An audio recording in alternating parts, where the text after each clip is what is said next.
Hello and welcome back to coverage here at GP Richmond. I'm Marshall Sutcliffe in the booth with Reed Duke. It is time for round 2 action in Legacy, Reed. Everybody's favorite format? Maybe not, but a lot of people's favorite format. And in the feature match area, you see we've got Ali Antrazi on the left-hand side of your screen there. He's playing against Jose Martinez. And they're both coming in with the clean 3 match points. That means that they're 1-0 to kick things off. And let's take a look at what these decks are all about. Reed, on the left-hand side, Ali's playing Nick Fit. Yeah, Ali is just a great player to watch. He's not only a really, really good player, former United States national champion, but also he is always coming with a really sweet homebrew type deck, doing something awesome. And you see his start here involves Veteran Explorer. Which is, by the way, attacking. Yeah, so that's a 1/1 creature that when it dies, both players can search for 2 basic lands and put them onto the battlefield. One phenomenon that you'll find in a lot of Legacy decks is that they don't even have 2 basic lands. So this can sometimes be a one-sided, extremely powerful effect. Because the opponent can't search for basic lands, but perhaps even more importantly, because Ali's deck is prepared with so many super powerful, expensive spells to take advantage of the mana. Yeah, it looks like Innocent Blood's going to be the play here from Ali Antrazi, getting rid of the Veteran Explorer, and I'm assuming we have that trigger on the stack, and then he's going to cast a Brainstorm here? Precisely. It's pretty cool sequencing, so he makes sure that everything goes according to plan with binning the Veteran Explorer, putting the trigger on the stack, and then once he knows that that shuffle is going to happen, that's when he decides to Brainstorm. Of course, shuffles in Legacy are a resource in and of themselves. Absolutely. That Brainstorm plus shuffle sequence is something that we're going to see a whole lot this weekend. Definitely a hallmark of Legacy.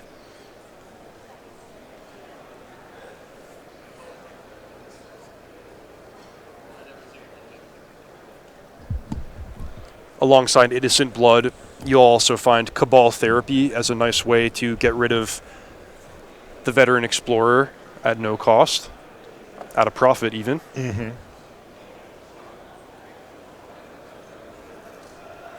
And it looks like we're seeing that exact scenario that you outlined. Yeah, Jose didn't even bother picking up his library. He doesn't have any wastes in there. His entirely colorless deck is devoid of basic lands. Nice. Mm-hmm. Oh, that was nice. I like that. Well, here's Thought-Knot Seer. Just tap 1 land. Cast a Thought-Knot Seer, and oh my god, I am just in love with this deck that Ali's playing. Look at those cards. Yeah, so just 3 of my favorites. Really bad news for Jose here because there's 2 different ways for Ali to get rid of the Thought-Knot Seer, either Jace Bounce or Snapcaster Innocent Blood. So that means he can't do the normal pattern that you're looking for of taking away the 1 card that can answer Thought-Knot Seer. In addition to those 2, he might even want to consider taking Tireless Tracker, since that's going to represent at least 2 clues just at face value, but presumably the game's going to go along with the texture of what seems to be happening so far. He does go with the Jace. Can't say I blame him for that. Hard not to. And now the question is, are we going to see Snapcaster Innocent Blood, or are we going to see Tireless Tracker fetch land? It's hard to go wrong here, right? These are both very high leverage plays. This one a little bit better for perhaps the long game. Yeah, I would have expected the Snapcaster Innocent Blood for the sole reason that it might not work if you wait a turn. Jose might deploy additional creatures and therefore put a little insulation, a little protection around the Thought-Knot. So Ali is going for the Tireless Tracker. He might miss his opportunity to make that exact play of Snapcaster Innocent Blood, but you better believe the Snapcaster Mage is going to find a good use at some point in this game.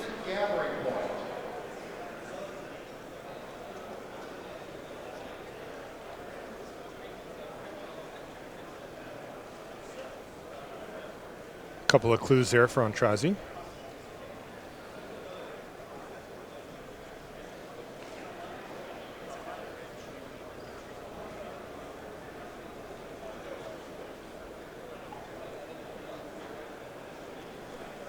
So this colorless Eldrazi deck, by the way, is one we're going to see a lot of this weekend. This was a major winner from the banning of Gitaxian Probe and Deathrite Shaman, and just in general a really powerful, appealing deck that has game against pretty much everything in the format because of its fast clock and the disruptive nature of stuff like Chalice of the Void and Thorn of Amethyst. This is an entirely colorless deck. The only colored cards you'll find is sometimes something like a Dismember.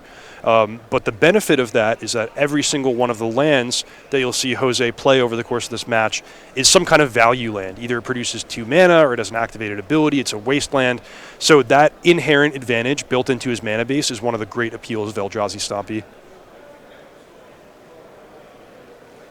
Chalice of the Void. Oh yeah, that's a main deck card.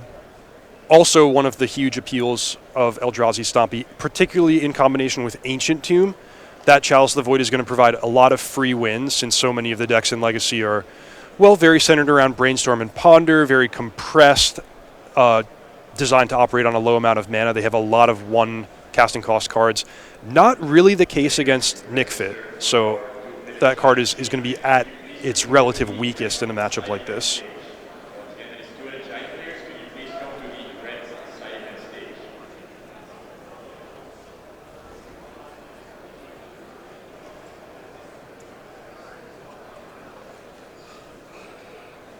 Baleful Strix, of course, a beautiful stop sign for a lot of these Eldrazi. Jose forced to kind of just try to work his way through, or God forbid, have to burn one of his few removal spells on a card like Baleful Strix that already replaced itself. And, of course, that still leaves a Tireless Tracker left over. Really annoying for Eldrazi. Very, very annoying for Eldrazi. That Baleful Strix, it's a strong card just at face value. I mean, 2 mana for 1/1 flying, replaces itself. You can pitch to Force of Will. There's a lot to like about it. But the fact that Eldrazi is one of the top decks in Legacy right now just makes it all the better. That card is super strong, and having access to blue and black mana to cast it is a huge appeal of a deck like Nickfit. I love that card. Yeah. Baleful Strix. I've just, ever since they printed it, I love everything about it. The artwork's fantastic. Do I care that it's an artifact creature? Well, it depends. Do you have Tarmogoyf in your deck? No. Then maybe not. Okay.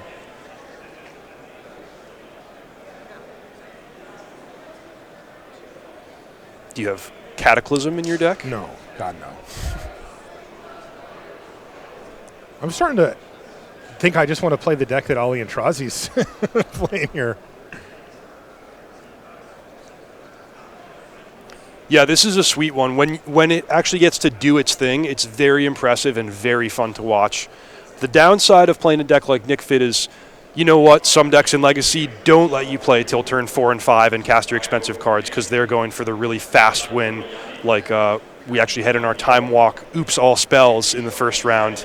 That's not the matchup you want to face when your deck is full of Veteran Explorer and Jace and cards that are even more expensive than Jace. Chat wants to know what the origin of the name Nickfit is. Do you have any idea, Reed? It's a good question. Yeah. I don't know, actually. I don't. A lot of the old, especially Legacy decks, have these, like, absurd names. Yeah. We were... Do you remember Canadian Threshold? Of course, yeah, Canadian Threshold. When we were practicing for the Pro Tour, we were just having a nightmare because everyone had different names that they were calling every different deck by. So, like, people were getting confused with Tin Fins and Nickfit and, you know, Death and Taxes and that's great. the Perfect Storm and the Epic Storm and, you know, like... And we just weren't on the same page with the labels we were using for different decks, so it was kind of a nightmare, you know. In some ways, you want to just simplify it, start calling decks by their color combinations. All right, well, chat's going to bail us out here, Reed. They're saying that Nickfit comes from a forum, like a forum post, where the thread was supposed to be about a deck with a nice fit, but they typoed it and the name just stuck. It's like, come on. By the way,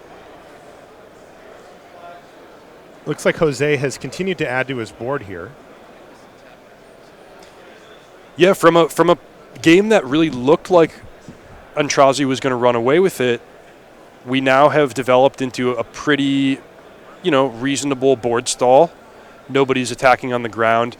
I will say, though, that Tireless Tracker is going unanswered, and that means that if Jose isn't going to win the game quickly, it's going to be very hard to win at all, with Antrazi drawing 2, sometimes 3 cards per turn. Yeah, you see that Antrazi's now built out a pretty significant mana base here. He's got 7 lands on the battlefield, and for Legacy, that's not something you see very often. Yeah, a lot of decks don't even have 7 mana producing lands in them, period. Right. The good news, if you're Jose Martinez, however, is that a lot of the cards Antrazi's drawing into are blanked by the Chalice for 1, so no Brainstorms, no Cabal Therapies, no more Veteran Explorers. Looks like Pernicious Deed may have been the play here. Oh boy. Or the draw here for Antrazi. So that's going to destroy all artifacts, enchantments, and creatures. That means everything on the board other than the lands.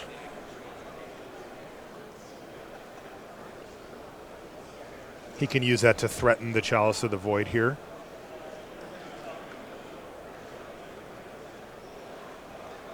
Is that the thing he cares about the most at this point?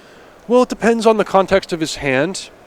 Getting rid of the Thought-Knot Seer is pretty nice, but we might actually see him just sit on that Pernicious Deed because, as we talked about a moment ago, the board stall with the Tireless Tracker does favor him. However, that Endbringer that we just saw tap to kill Baleful Strix, that's a really nice one to have in a board stall as well.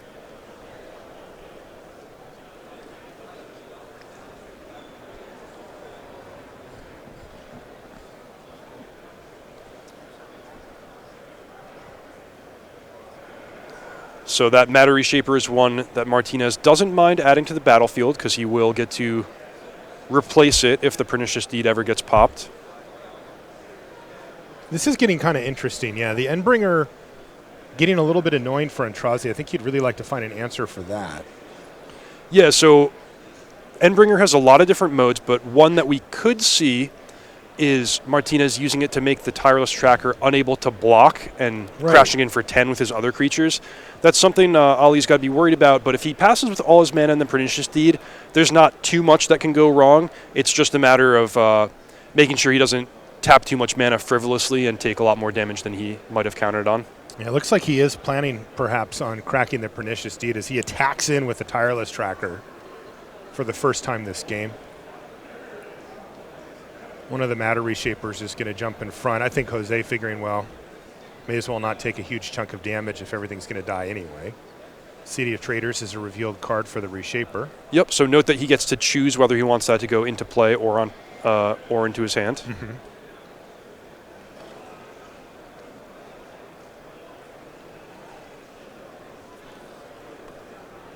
I might have been inclined to put it in my hand because that Eye of Ugin could be a long-run strategy for Martinez. For example, if he can make a couple more land drops and then play the City of Traders as his 6th and 7th source of mana, then he can start activating, finding Reality Smashers and Endbringers and Thought-Knot Seers. As it stands now, he still needs to play lands to get to that point, and he would lose the City of Traders by doing so. So Jose's going to draw a card with Endbringer as Ali Antrazi blows up the whole world here, everything. Chalice too, right? Yeah, Chalice should be gone. You saw Jose very sportingly announcing his Thought-Knot Seer, reminding Antrazi to draw a card. That's the way you're supposed to handle it in tournament Magic, since it is your own trigger. You should be reminding your opponent. Cabal Therapy for Antrazi. Wow. Endless one, Reality Smasher, Thought-Knot Seer. So pretty nice sequence. A lot of heat there. Pretty nice sequence, I guess, for both players. Antrazi unlocks the Cabal Therapy by killing the Chalice. He also knows about the Reality Smasher because it was hit off of Matter Reshaper, so sort of a freebie there. And now he takes Thought-Knot Seer, and he's going to be facing down some massive Endless ones. Yeah. Okay. What is that going to be? A 9/9 Endless one, or perhaps a 5/5 and a 4/4? No, it will be a 6/6 and a 5/5.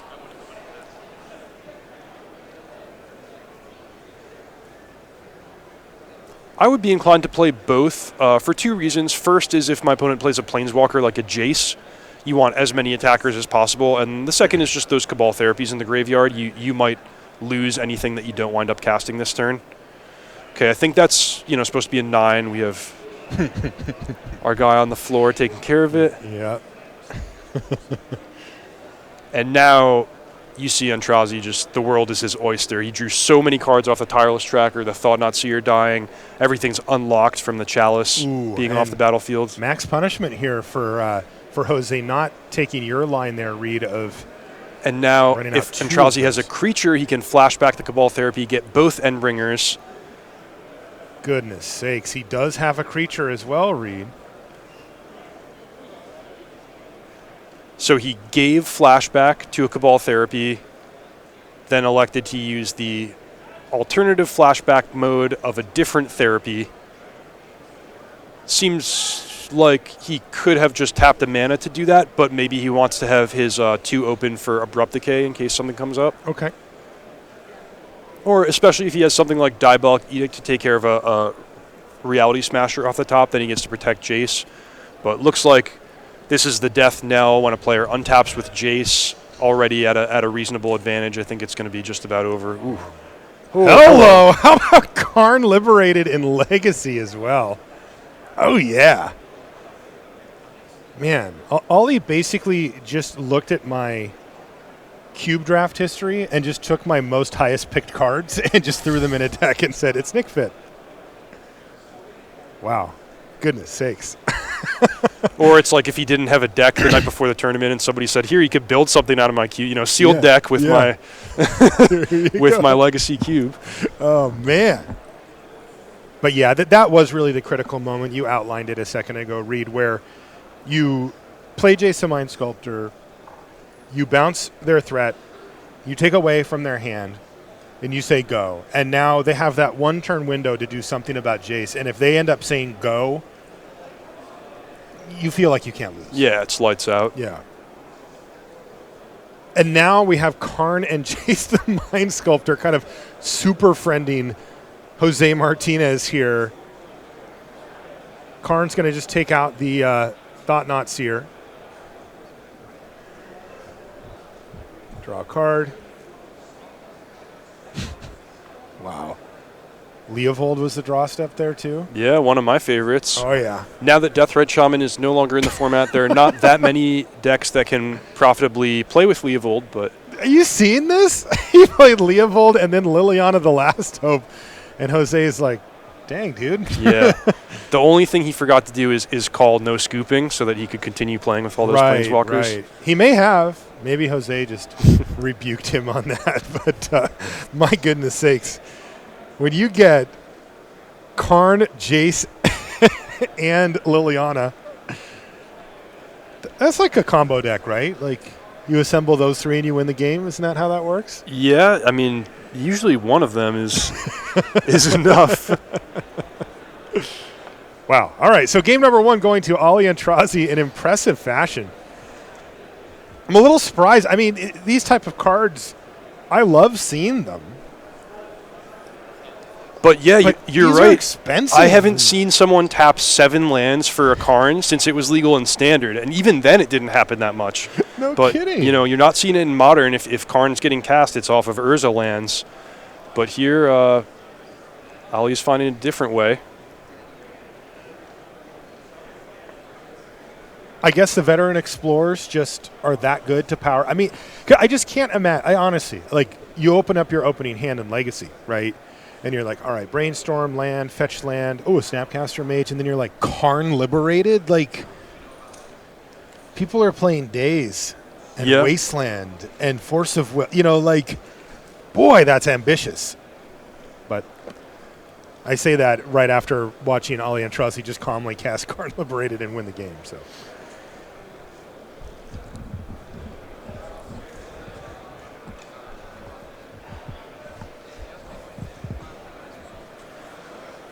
Players are going to hit up their sideboards here, Reed.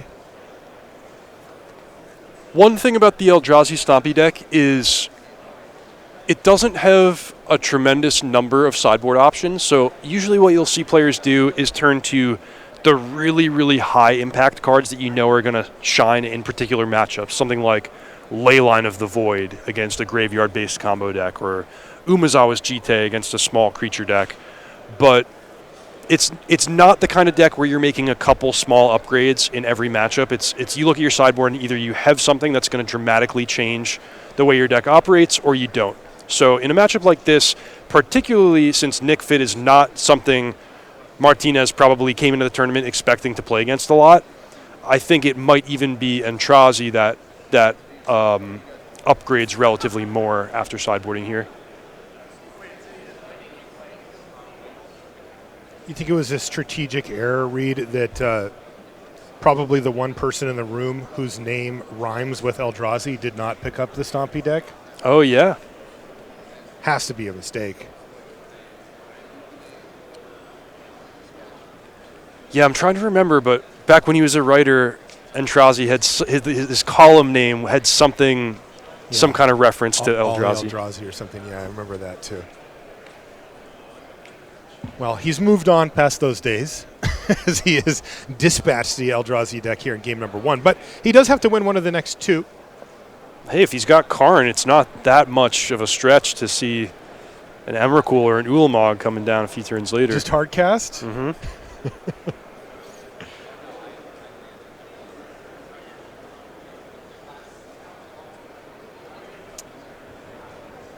One of our chatters asked, Reed, what's the difference between Modern and Legacy? Great question. The first thing I would note is the card selection of Legacy. Talked about Brainstorm being, well, probably the most identifiable card in Legacy, but Brainstorm and Ponder are cards that grease the works for a tremendous number of decks in the format. They facilitate combos, they facilitate low land counts, they facilitate the card Delver of Secrets. So those definitely change the equation from Modern to Legacy. But also the speed. There are a lot more combos available in Legacy that can kill very, very quickly, and there's Force of Will to protect against those combos. Finally, the other important thing is going to be the mana bases, and in particular the card Wasteland. And that's why you don't see a deck like Urzatron in Legacy, just because that type of strategy of trying to assemble a particular combination of lands, it's much too vulnerable to both the speed and the individual card Wasteland.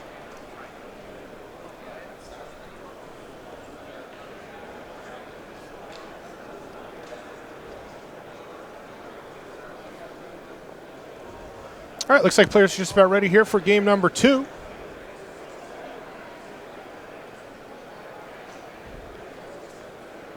It's funny, Reed, I was just asking if we were going to get the deck list for this round. And then I remembered why. Because you're here. Oh, yeah. Yeah. Not allowed to see privileged information. No, it's a little funny. You know, we're going to talk about it at the end of the round, but we're going to be watching Reed Duke play this tournament once his buys are up. And but, of course, tournament integrity takes precedence over anything broadcast related, and that means that letting Reed see other players' deck lists, even if it is unlikely that you're actually going to play against them, is would be an unfair advantage. So we're not doing that.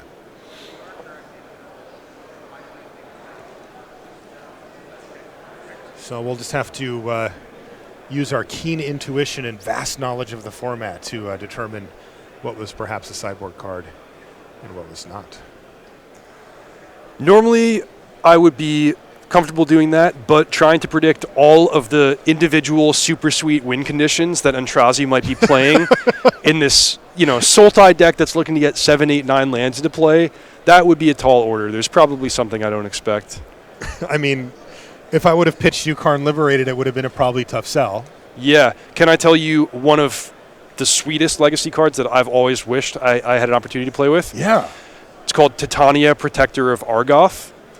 It is a green creature, 5 mana for a 5/3, and whenever a land enters the battlefield under your control or goes to the graveyard, you get a 5/3 elemental. So really sweet with fetch lands, really sweet with Wasteland. Sorry, not when a land enters the battlefield, just when one goes to the graveyard. Yeah, but when it ETBs, you get one back. Yeah, as well. Mm-hmm. Like, get a fetch land back, crack it, make a 5/3. That is sweet. Boy. I don't know if Entrazi is going to have it in his deck, but one thing that's really nice is it pairs with Green Sun Zenith, so Zenith could find Veteran Explorer in the early game, or it could find a big win condition like that.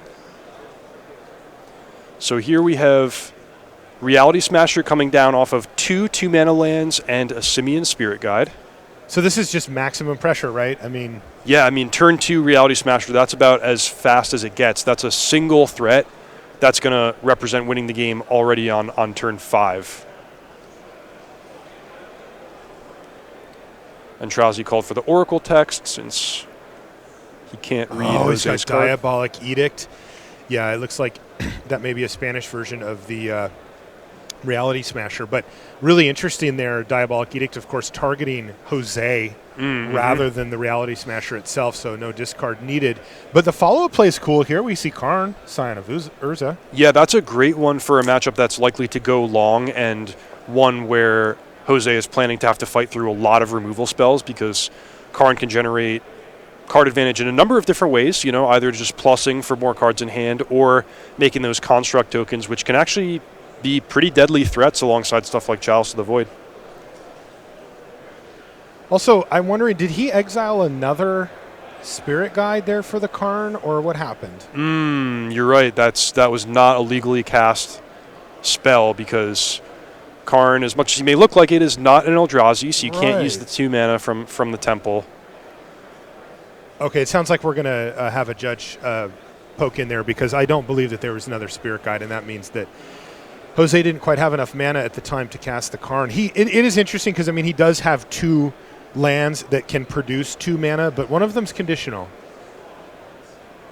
And Karn doesn't meet the condition. By the way, somehow here in round 2, we've now seen 2 different Karns cast, although one of them perhaps not legally. But still, I wouldn't have expected to see any Karns necessarily on the battlefield. But Rashad wants to see the 3rd Karn.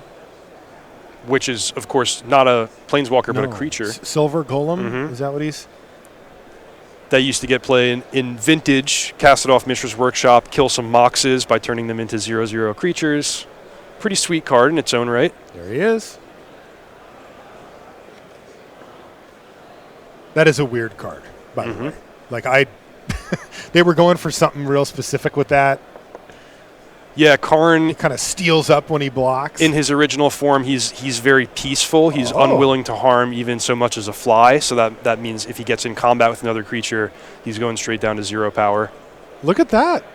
Another Karn creature, or another Karn card. I've never even seen that one. Yeah, not familiar with this one, actually. Yeah, it looks like it's from Masks, Mercadian Masks. Karn's Touch. Wow. All right, now we know that one. Karn's led quite a life. By the way, the reason why we're talking about Karn's life right now is because there's a judge call happening at the table. Because Jose cast a card he couldn't. He put Karn, Scion of Urza on the battlefield. And awkwardly, Ollie didn't catch it right away, so he actually activated Karn as well, which makes things a little more sticky here for the judges. Because ideally you would rewind a uncastable Karn, right? You would just say something like, okay, well, put it back in your hand, we'll give you a warning. But this has now gotten to the point of the judge has to really work.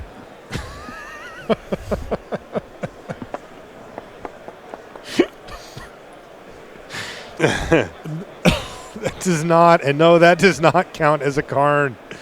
Boo. This is what happens when we put Rich Hagan on the card viewer. Carnivorous plant. I like that one. Okay. At least that one's colorless, Reed. So what are they going to do, though? Is it too late? Well, I don't know. What I can tell you is that a lot of times a situation like this won't be handled by the original floor judge. The ability to rewind a game, that's a magic spell that you only learn as you achieve higher and higher judge levels. So a lot of times a floor judge will take in the situation and then go talk to the head judge or some kind of higher level judge to consult about the best way to handle it. So we may see a rewind, which could involve taking the 2 cards that were revealed to Karn and shuffling them back into the library. But I'm not sure. I'm not going to speak for the judges or Sure. rule anything from my seat here in the coverage booth. We'll let them handle it. Yeah, there's a pretty complex level of checklists that need to be made before you can cleanly rewind. It's a kind of an interesting thing because the judges, of course, have to consider all scenarios, not just the one that they're facing at the moment. Yeah. When they make their policy. One thing that's a little weird about this is that it's a card that required Entrazi to make a choice. So, for example, Jose revealed a Wasteland and a Mishra's Factory, and Entrazi gave him the card that wasn't Wasteland. So that's a little bit of information gained from Jose. And if you can imagine, if he has a Wasteland in his hand now, he might think, wow, Entrazi was really trying to protect his dual land. Now I'm going to change strategically my play in order to, use that information. And that's something that you wouldn't really want. That's not the organic way that the game is supposed to play out. But, you got to make the best of the situation. And I think this is probably the best ruling, the best way for the game to continue in a fair way that we have access to. And they did, in fact, rewind it. Hi, Rich. Okay, yeah. So they gave him a GRV, which is a game rule violation, basically saying you broke a rule in the game.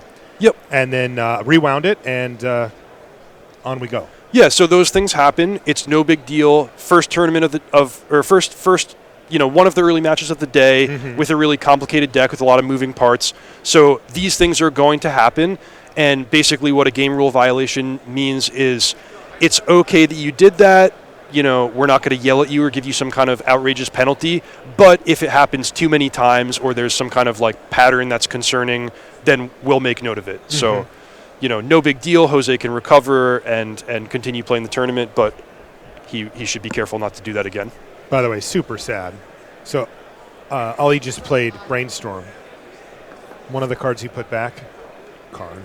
Oh, no. Well, that's okay. Karn's role is to be the 17th or 18th card down in your library. It's not really supposed to appear in your opening hand, as you were alluding to earlier.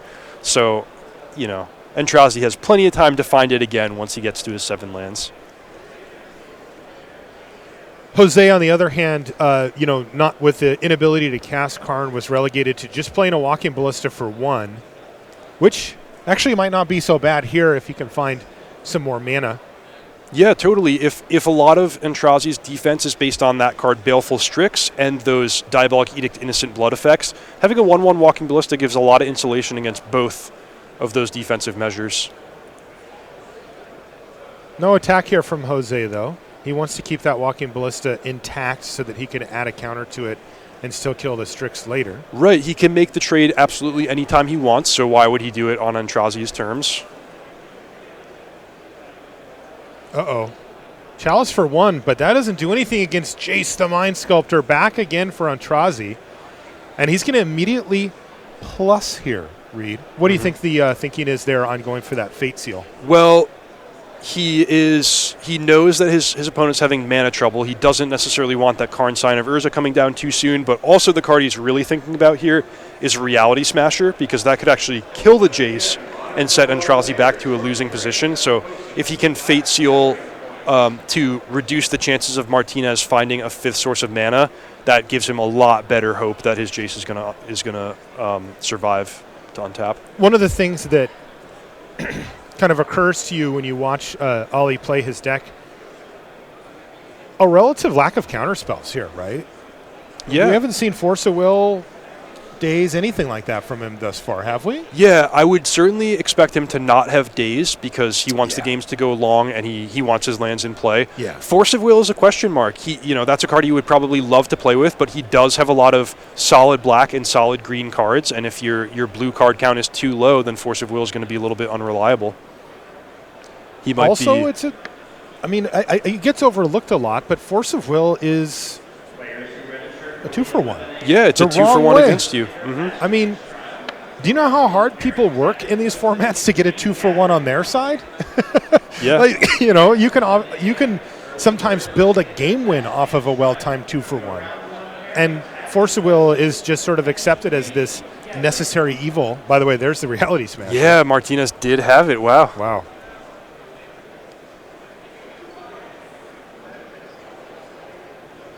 Dismember coming in, I'm sure, as an answer to Tireless Tracker.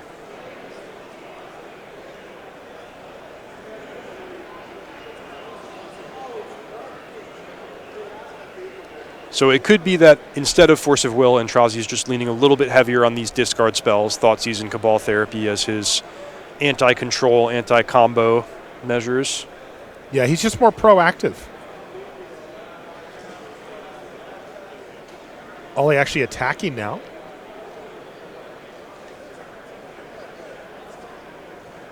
This is a clean top deck, though, for Jose, right? That Ollie didn't interact with that portion of his library, so a land could see a Reality Smasher. But no. It's a Matter Reshaper. Awkward position here for Jose as well, because thinking a little bit further down the line, you know, we have to remember that the City of Traders will also be gone if he does find a land and start casting his bigger stuff. That's true. I'll tell you, Marshall, this Eldrazi deck, it runs on, you know, thin margins in one sense of that term, which is the difference between having 1 mana on 1 turn can be the difference between deploying a huge, enormous Eldrazi that's going to kill your opponent's Planeswalker, kill them, or, you know, playing a 1/1 Walking Ballista. So right. it's a very like swingy, explosive kind of deck. And when things are just barely going right for you, it's the most amazing deck in the world to watch. But when things are just barely going wrong for you, it can be pretty frustrating for the Eldrazi player. Wow, and look at this sequence here from Ollie as well. Boy, he cast Cabal Therapy to take away one of the 2 remaining cards he had left for Jose, but he also found a Veteran Explorer, plays that and uses that to flash back Cabal Therapy. And just like that, empty-handed Jose is facing down Ollie, who's now getting value from the Veteran Explorer by ramping out another 2 lands. Yowza. Boy, let's hope that nickname doesn't stick, empty-handed Jose. You don't want that to be your thing. That's his brand. You got to feel for him. I mean, he does have a board state. He's not on complete fumes here, but boy, he is way behind with now Pernicious Deed hitting the battlefield for Ollie as well. I got to say, it didn't look good before. Now it looks horrible for Jose. I don't see how he's coming back from this against Jace the Mind Sculptor. Particularly with an all-colorless deck, you know there's not going to be a lot of options in terms of ways to directly remove a Jace the Mind Sculptor or a Pernicious Deed from the battlefield. So, yeah, a comeback is going to have to be piece by piece, and it's going to have to really start soon. Rich, by the way, gave us a cleaner version. Hellbent Jose. He's on fire today. Believe it or not, we're going to let Rich in the booth at the end of this round as well. Brace yourself. He's excited. I'm telling you, he came in bouncing today, so just know where the volume knob is and maybe even the brightness on your screen before we get him in, because he's shining. We are going to get a chance, though, to talk about what we're going to be doing a little later in the tournament after you're done with your buys.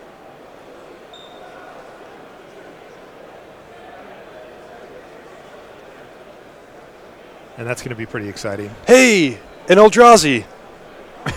Where? It's an Emrakul in Ollie's hand. No way. You're lying, right? I'm dead serious. I told you, if we see Karn Liberate, it's only one step further to get an Eldrazi Titan out there. Please say it's at least 13 mana Emrakul. Well, it looks like 7 mana Emrakul in this case. Oh, Marshall, remember if you asked me if you care about the Baleful Strix being an artifact? Man, I lacked creativity when I answered your question earlier, but of course, Ollie Eldrazi wants an artifact in his graveyard.